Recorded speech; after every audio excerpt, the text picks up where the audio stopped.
What's up guys, Zerda here, and today we're going to be looking at the worst thing about each and every UFC division, okay? So let's just start off real simple. We'll start off with Flyweight. So the biggest problem with Flyweight is the no personalities, right? There are no personalities there. Now, I know you're going to say maybe, Brandon Moreno plays with Legos. He's cool, right?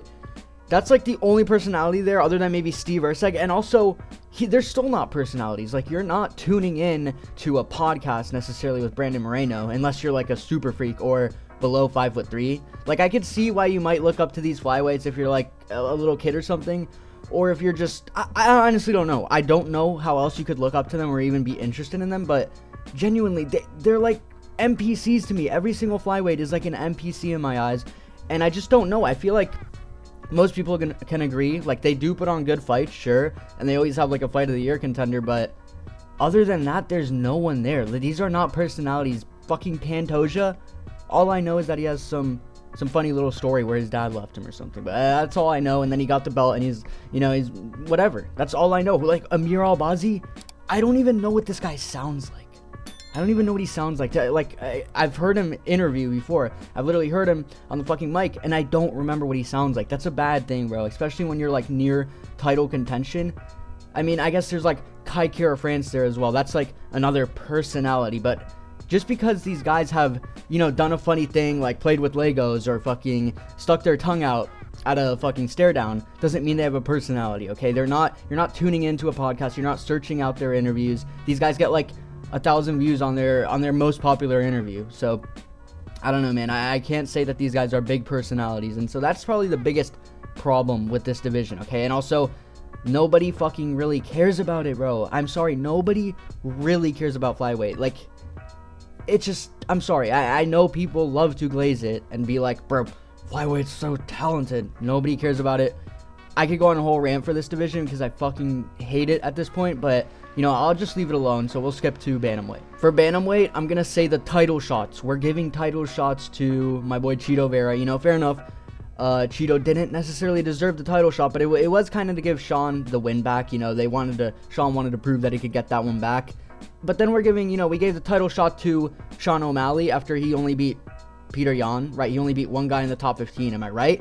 And now we're looking at giving Umar a title shot after he beat one guy in the top 15. And then we gave Henry Cejudo one after a fucking 16-year vacation, and TJ Dillashaw, when he was one-armed, we gave him a title shot. So it's just kind of weird because, you always hear about these, dude, Bantamweight is full of killers. Anybody could be the champion there.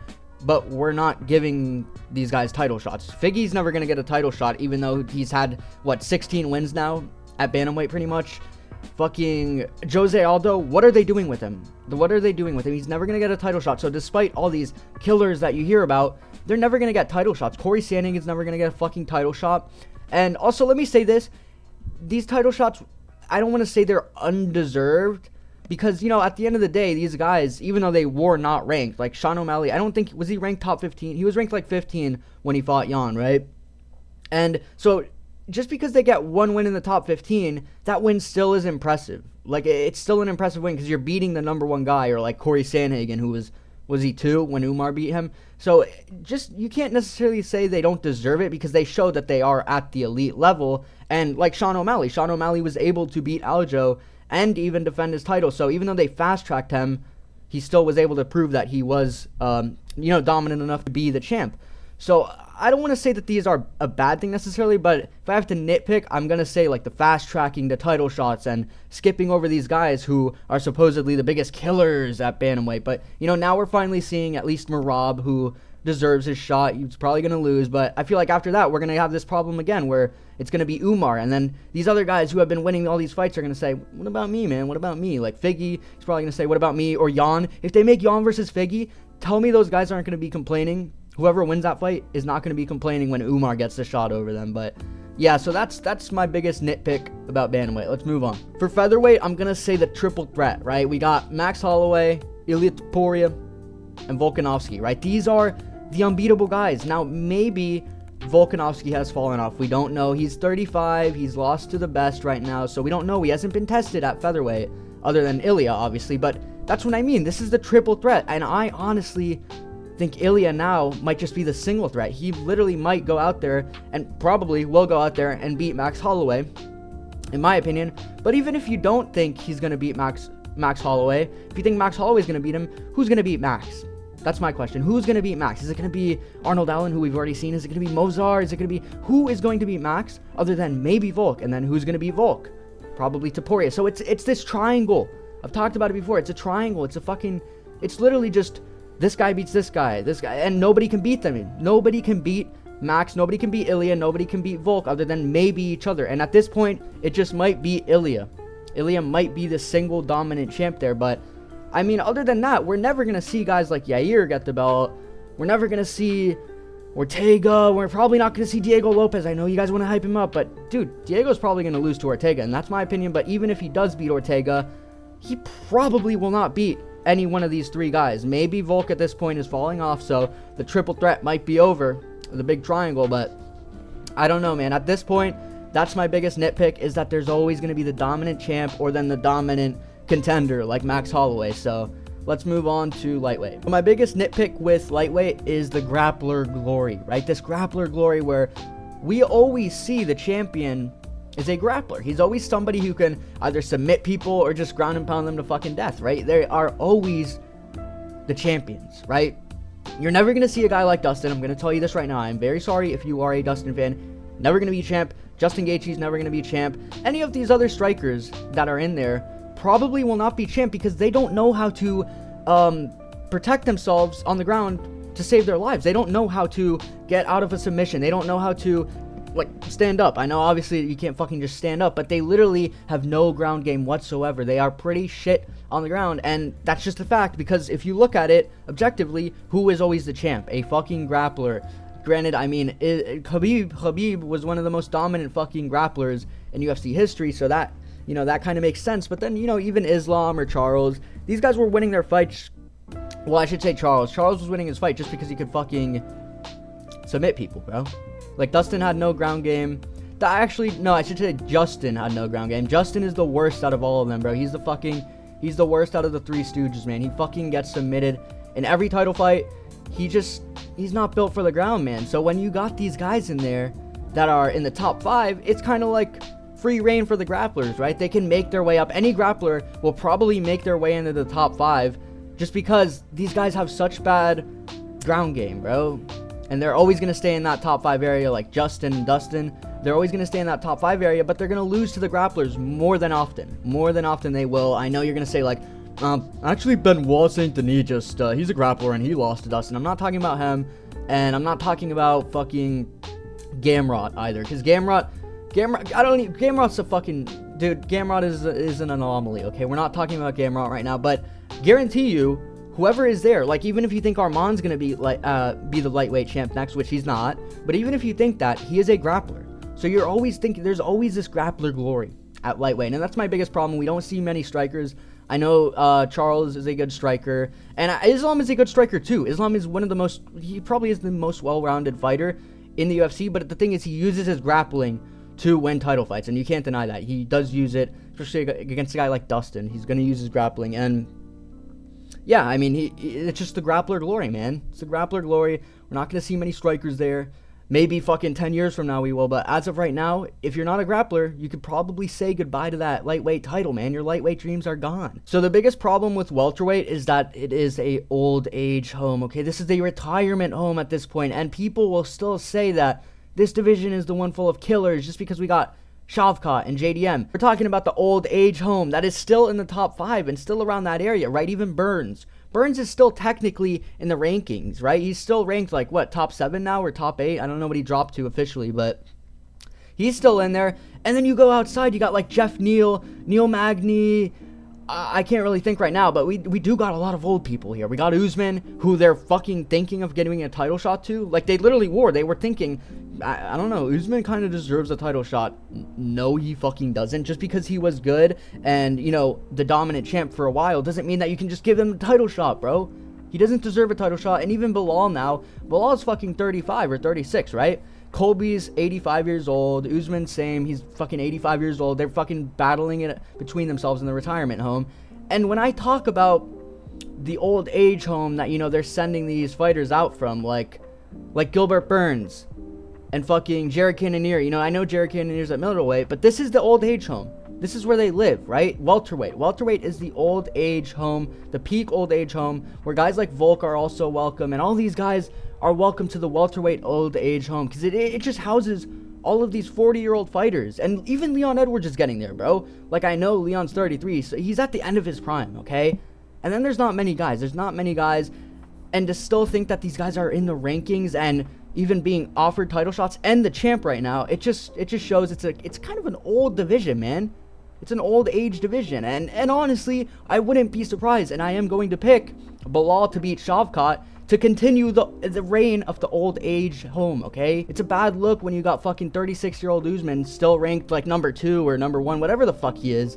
It's just a bad look, man. And Colby's gonna get his fucking 50th title shot probably for sitting out. He's probably gonna get his 50th title shot just for sitting out and doing nothing. So it's a bad look. That's enough yapping about this division. Let's move on. Now, middleweight is honestly probably my favorite division at this point. It used to be one of those divisions that we used to shit on, including myself. I used to shit on it, but when I really thought about it, I started to realize middleweight is the it division. It's the division that you want to see. It's the striker's paradise, and that's not even a bad thing, but I did have to put it here as the bad thing because I really couldn't think of many bad things when it came to middleweight. There are plenty of contenders, plenty of guys who are in the top 5 now. For a while, the nitpick that I had was that they're not letting new guys in, they're not letting prospects in, but now they are. Now that Caio Borralho's there, now that Fluffy and fucking Michel Pereira are starting to, you know, make their way in there, we're starting to see these new guys in there. So that's not even a nitpick anymore that I used to have, you know. So now I'd have to say that the worst thing is maybe that it's a bit of a striker's paradise, right? So if you're one of these guys who's more into the grappling side of MMA, you might not like these middleweight fights so much. You know, fair enough, one of you guys in the comments might be saying, bro, this guy is a fucking casual, bro. Dricus is a dominant grappler. Really, bro? Like, really? Are we gonna really say Dricus is a dominant grappler? Fair enough, he did submit Izzy, but that's the best grappler we got there other than Hamzat, and Hamzat doesn't even fight. Hamzat probably is going to pull out of his next fight. Hamzat barely fights, so I don't even want to consider him when I do things like this. And even if you do consider him, there's only really 2 grapplers, and that's if you consider Dricus a grappler. Like, let me know if I'm missing out on one of these grapplers. Like, maybe there's some dominant-ass grappler that I'm completely forgetting about. But other than that, it's a bit of a striker's paradise. And when you look at, like, the title picture, everyone there is kind of a striker. You know, fair enough, Dricus. I know he's, like, well-rounded or whatever, but dude, he still strikes most of the time. Like, in the Sean fight, he tried to take Sean down a bit, but he didn't really commit to grappling. He was standing on the feet. But, you know, I actually like this, so to me, it's a good thing.